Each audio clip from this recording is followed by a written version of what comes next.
তেলের দাম যদি 20%, তেলের দাম কি হচ্ছে 20%, তেলের দাম যদি 20% বৃদ্ধি পায়, তবে তেলের ব্যবহার শতকরা কত কমালে তেল বাবদ কোনো হ্রাস বৃদ্ধি ঘটবে না। তাহলে তুমি কিভাবে করে তুমি করতে পারবা? তেলের দাম হচ্ছে 20% এবার বাড়ছে, তার মানে আগে যদি 100 থাকে তাহলে 20% বাড়লে কত হয়েছে? 20% বাড়লে 120 হয়েছে। তাহলে যদি তোমার ব্যয় না বাড়াতে চাও, তাহলে এই 120-এর মধ্যে কত কমাইলে তোমার ব্যয় বাড়বে না সেটা বলো। 120-এর মধ্যে কত হইলে ব্যয় বাড়বে না এটা বলো। 120-এর মধ্যে কত হইলে ব্যয় বাড়বে না একটু বলো দেখি।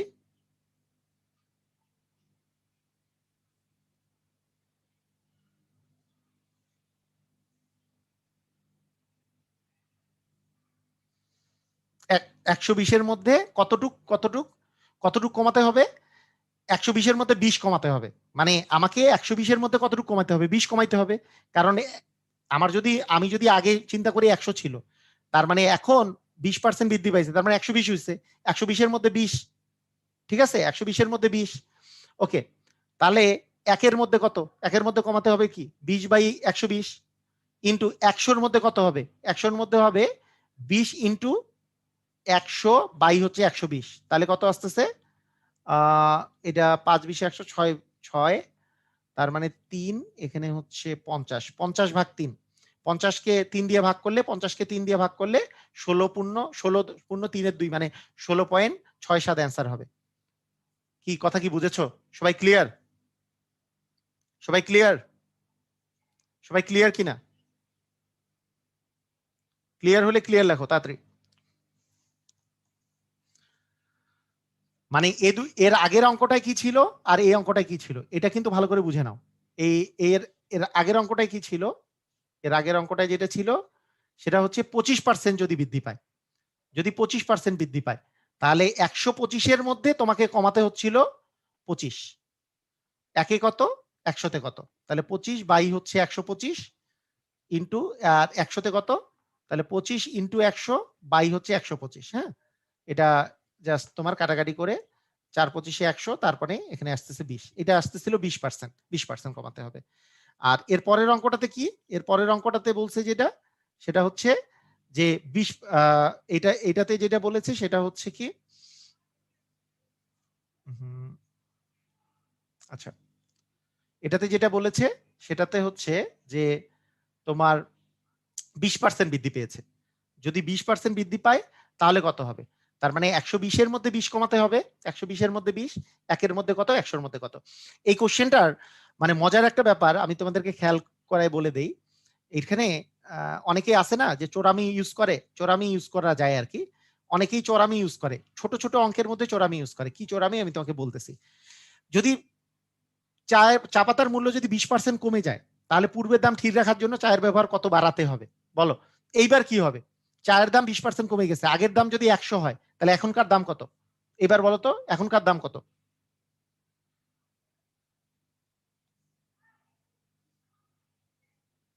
কি এখনকার দাম কত?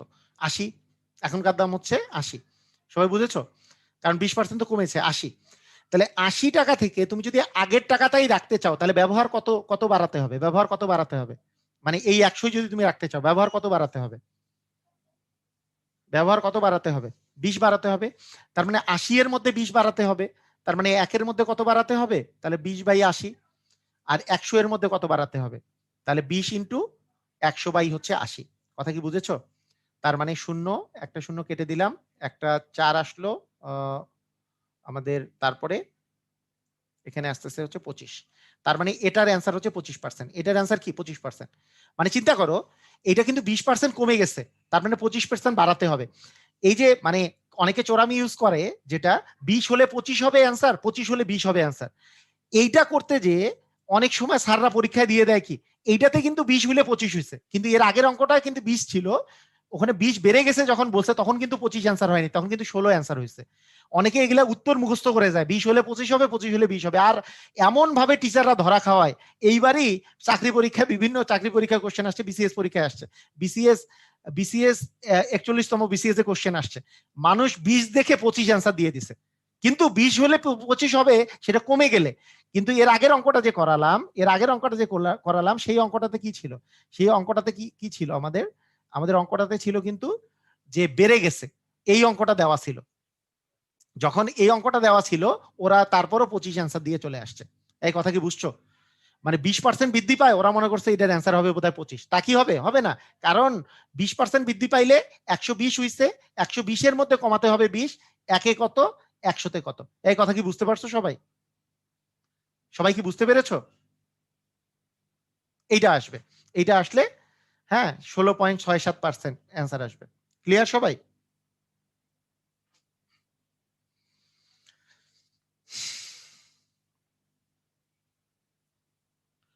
মানে যখন বেড়ে গেছে তোমার প্রাথমিক মূল্য যদি 100 হয়, বেড়ে যেয়ে 120 হয়েছে, কিন্তু এর পরেরটা যেহেতু কমে গেছে, তার মানে প্রাথমিক মূল্যটা কমে যেয়ে তোমার 80 হয়েছে, এই আর কি ডিফারেন্স। ওকে, ঠিক আছে। এর পরের অঙ্কটা আরো বেশি ইম্পর্টেন্ট, এটাই এই টাইপের লাস্ট অঙ্ক, যে 25% ব্যয় বৃদ্ধি পাইছে। কোনো চিনির মূল্য 25% বৃদ্ধি পায় একটি পরিবার তাদের খরচ ব্যয় এমন ভাবে হ্রাস করলো যে চিনি বাবদ তাদের মোট ব্যয়ের উপর 10% বৃদ্ধি পাইছে। তাদের তাদের যে ব্যয় বা খরচটা এটা 10% বৃদ্ধি পাইছে। হ্যাঁ, চিনির ব্যবহার কতটুকু কতটুকু ব্যবহার কমেছে। তাহলে দেখো, আমরা যদি প্রথমকার চিন্তা করি, প্রথমে যদি 100-র কথা চিন্তা করি, 100, তাহলে টাকাটা দেখো, একটা জিনিস চিন্তা করো, একটা জিনিস চিন্তা করো, সেটা হচ্ছে যে এই যে 100-র কথা যদি চিন্তা করি, 25% যদি বৃদ্ধি পায়, তাহলে কি 125 হয়েছে না? 125, কথাটা বুঝো। এই অঙ্কটা খুবই ইম্পর্টেন্ট, বিভিন্ন সময় পরীক্ষায় আসছে। এটার পিছনে কারণ, এর আগের অঙ্কগুলার কিন্তু শর্টকাট আছে, যে নিচে যোগ বিয়োগ করে, মনে করো যে 100 থেকে যোগ বা বিয়োগ করবা, বৃদ্ধি পাইলে এখানে যোগ করবা, হ্রাস পাইলে এখানে বিয়োগ করবা, উপরে কতটুকু কমে গেল বা কতটুকু বেড়ে গেল সেই মানটা ইন্টু 100 করে দিলেই অ্যান্সার চলে আসে। আমি তো শর্টকাট সবই জানি, এগুলা শর্টকাট আমি শিখাই, সমস্যা না। কিন্তু এটা বুঝে বুঝে করলে তো আর টাইম যায় না, তাই এগুলো বুঝে করার চেষ্টা করবা, কারণ শর্টকাটে, যেমন এই অঙ্ক আর শর্টকাটে হবে না।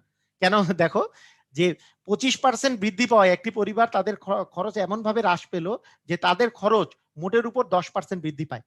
মোটের উপর 10% বৃদ্ধি পাইছে। দেখো, খরচ কিন্তু আমরা কমা, মানে আমরা কিন্তু সেম পর্যায়ে আনি নাই। আমাদের আগে যদি 100 থাকে, খরচ আমার 25% বৃদ্ধি পেয়ে আমার দাম হয়েছে মনে করো 125, কিন্তু এই 125 টাকা যে এখন দাম হয়েছে, এই এত টাকায় তোমাকে কমাতে হবে, কিন্তু 25 টাকা কমাতে হবে না। কেন? কেন 25 টাকা কমাতে হবে না? কারণ 10% পরিবারের খরচ বৃদ্ধিটা ওরা মেনে নিচ্ছে, বৃদ্ধিটা মেনে নিচ্ছে। তার মানেটা কি? 10% মানে কি 110 টাকা হইলেও ক্ষতি নাই ওর, মানে শেষ পর্যন্ত 110 টাকা হইলেও ক্ষতি নাই। তার মানে কি, একে আসলে আলটিমেটলি কত টাকা কমাইতে হবে? তোমরা আমাকে বলো তো, কত টাকা কমাইতে হবে? ব্যবহারটা আলটিমেটলি কত টাকা কমাইতে হবে? মানে 125 টাকায় কত টাকা ব্যবহার আসলে কমাইতে হবে? মানে আগে টাকা ছিল 100, 25 টাকা বৃদ্ধি পাইছে, 25 টাকা বৃদ্ধি পেয়ে হয়েছে 125, কিন্তু আমাদের খরচটা, আমার এই খরচটা শেষ পর্যন্ত 10% যদি আমার তারপরও বৃদ্ধি পাইতেই চায়, মানে হ্যাঁ আমি মেনে নিচ্ছি যে আমার খরচ 110 হোক, সমস্যা নাই, 100-র জায়গায় 110 হোক, তাহলে আসলে আমাকে কমাইতে হবে মাত্র 15 টাকা। সেই জন্য 125-এ কমাতে হবে 15 টাকা। একে কত? 15/125, অতএব 100-তে কত? এই সবাই ক্লিয়ার? তাহলে 15 গুণন 100 বাই হচ্ছে 125। সবাই ক্লিয়ার কিনা দেখো? তার মানে হচ্ছে 3, 3 এ 4 12%। ক্লিয়ার? দেখো তো।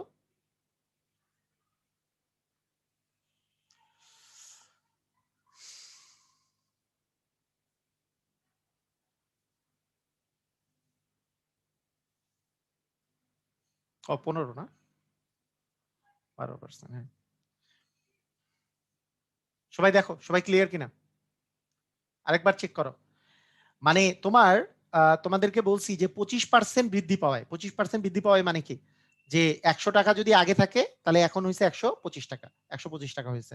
তাহলে 125 টাকা থেকে তোমার কিন্তু খরচ শেষ পর্যন্ত কিন্তু 10% বৃদ্ধিটা তুমি মেনে নিচ্ছ। 10% বৃদ্ধি পাইলেও তোমার সমস্যা নাই। তা 10% বৃদ্ধিটা মেনে নিচ্ছ মানে তোমার 10% বৃদ্ধি পেলে মানে ওইটার যে খরচটা সেটা 110 টাকা হোক, এটা আমি চাচ্ছি। কিন্তু দাম বাড়িয়ে 125 হয়ে গেছে, তার মানে 125 থেকে তোমাকে 110-এ আনতে হইলে আসলে 15 টাকা কমাতে হবে। সেজন্য 125 টাকায় তোমাকে কমাতে হবে 15 টাকা। 1 টাকায় কত? 100 টাকায় কত? 15/125, আর 100 টাকায় কত? তাহলে 15 ইন্টু 100 বাই হচ্ছে 125। তার মানে আমি 25, 4 25-এ 100, 5 25 125, 3 5 15। হ্যাঁ 12% হয় না? অ্যান্সার কি 12%?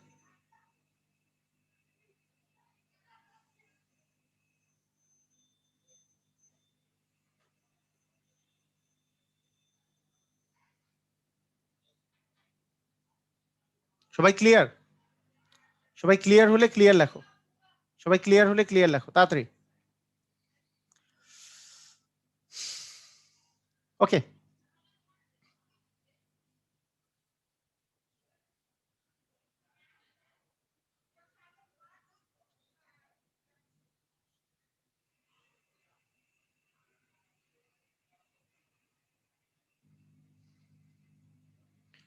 ও এখানে কিন্তু অপশনে 12% নাই আর কি, ভুলে দেয়নি মনে হয়। ওকে ঠিক আছে, সমস্যা নেই, নিয়ে প্রবলেম নাই, অপশন নিয়ে প্যারা নাই। আচ্ছা ঠিক আছে, এখন আসো, এখন আমাদের আগের অঙ্কে চলে আসো। আগের অঙ্কে সবাই সবাই চেক করো যে 20 টাকা 80 টাকার কত কত শতাংশ। এটা বইয়ের অঙ্ক, 20 টাকা, এটা 6 এর তোমাদের 2.2 এর বইয়ের 4 নাম্বার অঙ্ক। 20 টাকা 80 টাকার শতকরা কত? তাহলে 80 টাকার শতকরা কত? ধরি 20 টাকা, দেখি আমরা রিটেনে করি, ধরি 20 টাকা 80 টাকার 80 টাকার x%। তাহলে তুমি প্রশ্ন মতে কি বলতে পারো? প্রশ্ন মতে যে 80 টাকার x% সমান হচ্ছে 20 টাকা। আচ্ছা টাকার বলার দরকার নেই, 80 এর দিয়ে দিই। 80 এর 20%, 80 এর x% সমান হচ্ছে 20, বা 80 গুণন x/100 ইকুয়াল হচ্ছে 20। তাহলে আমাদের x এর মান কি আসতেছে? x ইকুয়াল 20 ইন্টু 100 ভাগ হচ্ছে 80। তাহলে কত আসে? তার মানে 25 আসে। তার মানে অ্যান্সার হচ্ছে 25%। অতএব 20 টাকা 80 টাকার হচ্ছে 25%। হ্যাঁ এবার খুবই সহজ অঙ্ক। একটি স্কুলে শিক্ষার্থীর সংখ্যা 500 জন, এর মধ্যে 40% ছাত্রী, তাহলে স্কুলের ছাত্র সংখ্যা কত? তো এটা অঙ্ক নরমালি যদি করো, এটা এটা এটা দুই তিন নিয়মে করা যায়। তার মধ্যে একটা নরমাল নিয়ম হচ্ছে যে 40% ছাত্রী কথাটার অর্থ হচ্ছে 100 জনে ছাত্রী হচ্ছে 40 জন, 100 জনে ছাত্রী 40 জন, 40% ছাত্রী যেহেতু, অতএব একজনে ছাত্রী হচ্ছে 40/100। অতএব 500 জনের ছাত্রী হচ্ছে 40 ইন্টু 500 বাই হচ্ছে 100। এতজন কাটাকাটি করলে 5, তার মানে হচ্ছে 200 জন। কতজন আসে? 200 জন। 200 জন অ্যান্সার আসে। তো এই 200 জনটা কিসের পরিমাণ? ছাত্রীর পরিমাণ। অতএব ছাত্র কত? ছাত্র হচ্ছে যে 500 মাইনাস 200 ইকুয়াল হচ্ছে 300 জন, কারণ ছাত্র সংখ্যা নির্ণয় করতে বলছে। ঠিক আছে, ক্লিয়ার? সবাই বুঝেছো? মানে 40% যেহেতু ছাত্রী, মোট শিক্ষার্থী হচ্ছে 500 জন, তার মানে 100 জনে 40 জন ছাত্রী, একজনে কত? 500 জনে কত? তার মানে 40 বাই ইন্টু হচ্ছে 500 করে দিলাম, তাহলে 200 জন। 200 জন যেহেতু ছাত্রী, মোট শিক্ষার্থী যেহেতু 500 জন, 500 থেকে ছাত্রী বাদ দিলে ছাত্র হচ্ছে 300 জন। ক্লিয়ার সবাই? সবাই ক্লিয়ার? কিন্তু এটা এর চেয়ে আমরা সহজ নিয়মে করতে পারি। হ্যাঁ এর চেয়ে সহজ নিয়মে করতে পারি। সহজ নিয়মটা কি? যে 40% যেহেতু দেওয়া আছে, তাহলে আমরা বলতেই পারি যে অতএব ছাত্রী সংখ্যা একবারে নির্ণয় করা যায়। একবারে কিভাবে? ছাত্রী সংখ্যা ইকুয়াল হচ্ছে 500 এর 40%। 500 এর 40% ছাত্রী না, মানে 500 জনের 40% তো ছাত্রী। তাহলে 500 এর মানে 500 ইন্টু 40/100, কাটাকাটি করো, 100 কে এটা দিয়ে কাটাকাটি করলে 5, তার মানে আলটিমেটলি 5 ইন্টু 40 মানে 200 জন। তার মানে অ্যান্সার আসতেছে, এখানে ছাত্রী আসতেছে 200 জন, অতএব ছাত্র সংখ্যা ওই যে 500 মাইনাস 200, তার মানে হচ্ছে 300 জন। এই দুই নিয়মেই করা যাবে। তাহলে দুইটা, এটা একটা নিয়ম, এটা একটা নিয়ম, দুইটা নিয়মই ইজি, তাই না? তাই সবাই বুঝতে পারছো? এইভাবেও করা যায়, এভাবেও করা যায়। ক্লিয়ার?